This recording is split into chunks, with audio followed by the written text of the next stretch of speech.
Well, hey everybody, it's the 22nd day of June 2026. I'm Jan Erickson and this is As Above, So Below. Well, when last we met, I said I'll see you next Sunday, but that was Father's Day and I totally forgot. So, anyway, here we are this morning. Let's go ahead and get started and take a rune from the Elder Futhark bag. If one will ever fall into my hand here. There we go. Oh, we have Tiwaz. Now, Tiwaz is the 17th rune of the Elder Futhark. It's the rune for the god Tyr. There you're talking about the spiritual warrior within and faith and oaths and justice. It's essentially Isa with Kenaz on top, pointing downward. I can also look at it as Laguz, forward and reversed. And so you've got the flow of spirit there. You've got drawing down higher consciousness or spirit with Kenaz. You've got Isa, alignment in spirit. So this is a very,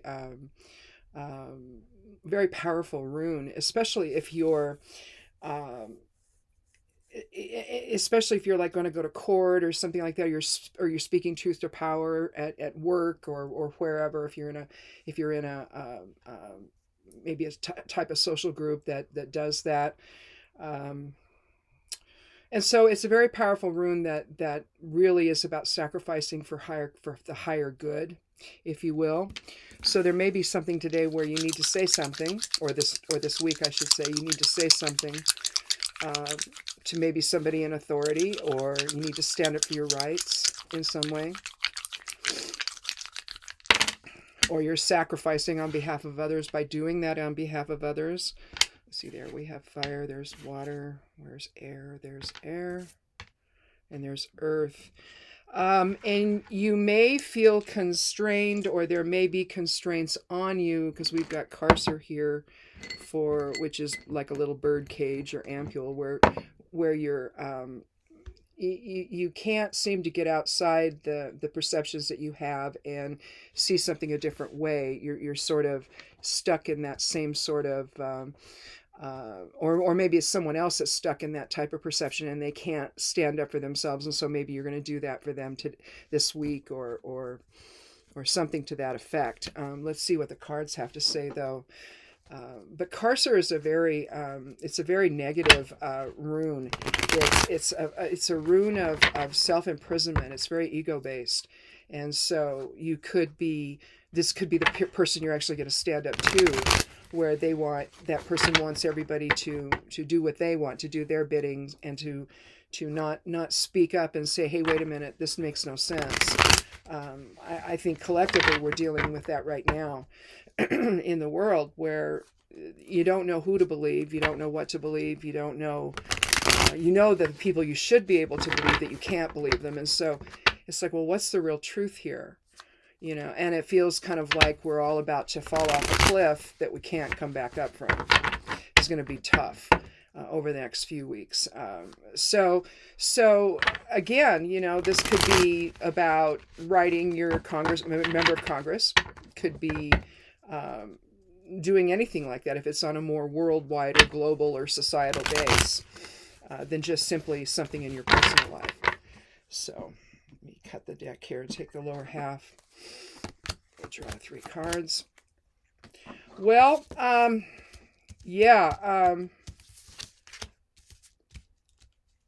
we don't have any court cards this time, so we're going to have all numbers here. So I said 17. Let me clear this out in my calculator here. So 17 plus, we've got the 3 of swords. That's the air element. We've got the high priestess, which is 2. And then we have the 4 of swords. So we have 26. Let me do that one more time. 17 plus 3 plus 2 plus 4. Yep. So 26 is going to reduce to 8. 8 is about leadership. It's about harmony. It's about strength, both inner and external strength. It's about material recognition and approval. So again, it may not be so much about material recognition and approval if you have to stand up for yourself or somebody else, because somebody else maybe wants to have you in a bubble there that of their choosing, of their making, believe what I say, the nonsense that comes out of their mouth, and unfortunately, with the Three of Swords, you're talking about betrayal. Here we have, so betrayal is a factor in this. Here we have, you see the clouds behind the heart there with the three swords piercing it, is raining. So always I've said that you'll see other elements in a card. Swords is the air element. The heart is water. The rain is water. The clouds are water. Things are obscuring the truth here.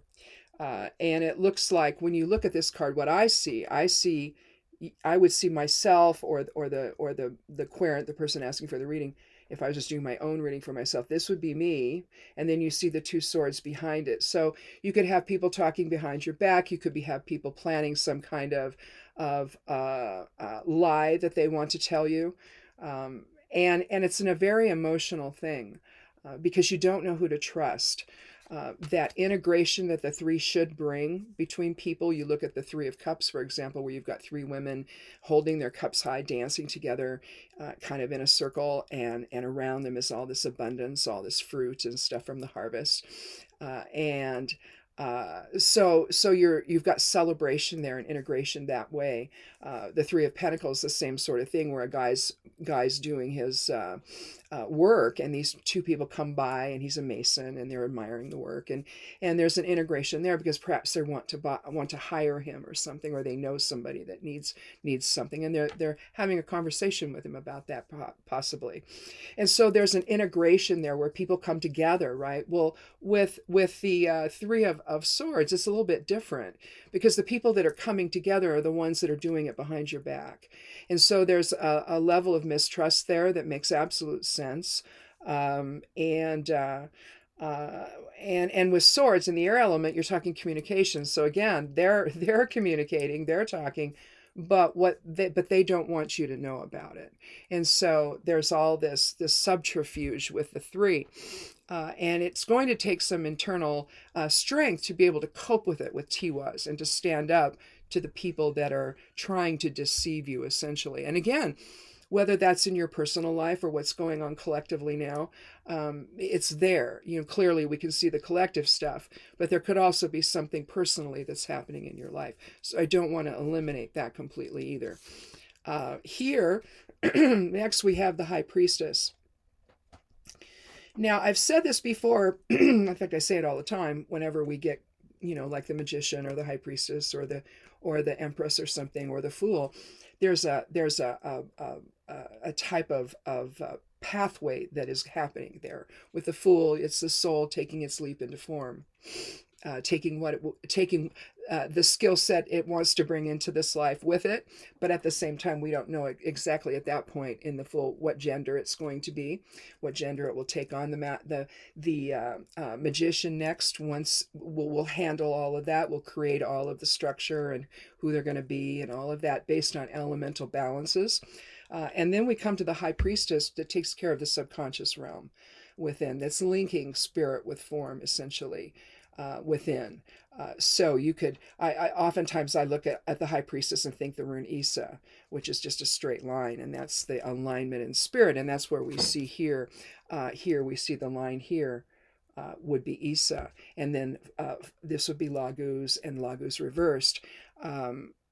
Where we're flowing, spirit is flowing into that alignment that we possess, whether we acknowledge it or not, right? And so the High Priestess is doing that. You see the balance there between dark and light. Dark would be feminine, light would be masculine. And you're looking at, if you could see behind her, you would see the tree of life from the Kabbalah. You see the maiden mother crone on her right here. This would be mother, this would be maiden, and this would be crone. We've got a full moon coming up here. Is it this next week, or when is it? Yeah, it's going to be next Monday, and so you'll have maiden on Sunday, and Monday you'll have the full moon, and then crone will be on Tuesday. Or yes, no. No. Did I do that wrong? Yeah, Crone would be on Tuesday.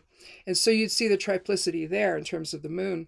Um, but the triplicity is also maiden, mother, crone within, and any type of triplicity, past, present, future, anything like that. But you see that represented there in her life. She's got 1 foot right up next to the maiden moon here. And so this is all about a new type of balance between spirit and form, essentially, with the high priestess.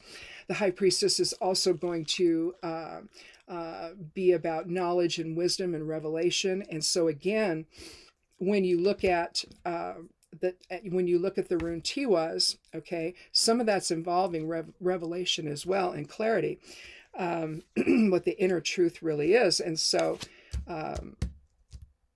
it would suggest that you're going to find out what the truth is. You're going to maybe do some research or whatever, or maybe it's just going to be right there and you'll see it and everyone will see it. And if somebody is trying to deceive you, perhaps they're trying to deceive others as well.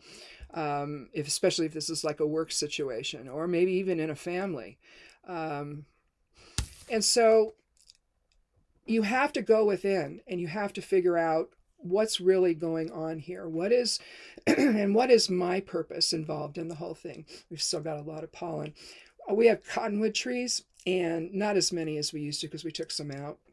They were falling and breaking off and dying, so and that's just part of the life cycle of the cottonwood. And anyway, but they do this, they shed their seed about this time, about the middle of June, it starts every year. And I'm telling you what, if I thought that the pollen was bad before with the juniper and everything else, the cottonwood just takes you out. It just does, and just makes you can't, you're coughing and you're sneezing and it's awful. You can't think, you can't breathe. It's just, but it's almost over. Yay. But anyway, here we excuse me, here we have the Four of Swords. You see what I mean? It's awful. Don't put cottonwood trees in. And if you move to a place that has them, cut them down. You don't need this stuff, really. It's terrible. But anyway, we have the Four of Swords. The Four of Swords is about taking some time out and having some respite. And I know it's a coffin, but in a like a mausoleum or something. But because they used to put the individual within the coffin up on top, and whatever stuff they use, masons would do that. Anyway, you have 3 swords pointing downward toward the individual and 1 horizontal. And here you see the stained glass here, where you see maybe a woman and then a boy. And then maybe, no, that's not, well, up there could be talking about a castle. So this could either be a knight or maybe the king that has died. But it's about taking a respite, and given that it's also swords, and we have a run on swords in this particular reading, both with the 3 of Swords and the 4. Once you and you put them together, again, a pathway opens, and you've seen that you've been betrayed, and now you've got to think about it. You got to figure out what you're going to do, and the high priestess has already told you that you need to not react in a way that's ego based, but you need to react from higher consciousness and see the bigger picture. And the thing about Tiwaz, with all of its energy, it implies that as well.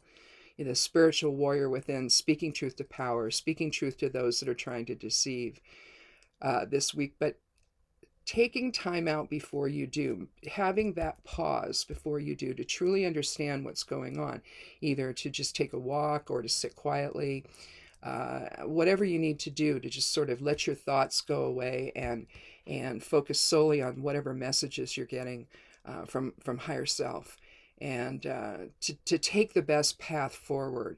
And it involves remembering your oaths. It remembers you have to remember to sacrifice on behalf of something higher than yourself, or sacrifice for others, which would again be higher than yourself.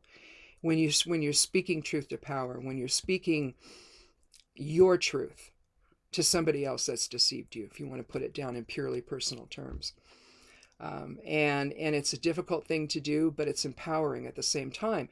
And if you want to, you can carry the rune Tiwaz with you when you're doing it. You can draw it over the throat chakra, which clearly I need to do. And so, or you could draw it over the third eye, and focus that power inward, so that you can say the things that you need to say, that are important, especially if somebody's tried to do something to you behind your back and undermine you in some way or lie to you in some way. So anyway, since clearly I'm not well enough to be here today, so, and I wasn't yesterday either, so, but yeah, if you have a cottonwood tree, or a neighbor does, you'll see literally what looks like snow going, on the winds going in front of you. And this year it's not as bad as it was last year or any other years, because we don't have as many cottonwood trees now, but it's messy. When we did, it would get everywhere. And if you water, then it just sort of, it gets wet, and it sort of creates this layer that water now can't get through to your plants. So you got to pull it all out, and you got to wear a mask. It's awful, because it's just, you breathe that stuff in and it just takes you out. You can't think, you can't see, you can't do anything. You just sit there in your chair going, when is this going to end? But anyway, we're getting toward the end of the month, so it's usually about a 2-week period where we're doing it. So we got a little more time left on it, but fortunately it's not as bad this year, but even though it feels like it. So anyway, have a good week, and we'll talk again next Sunday for another edition of As Above, So Below. Be good to yourself, be good to one another, and blessed be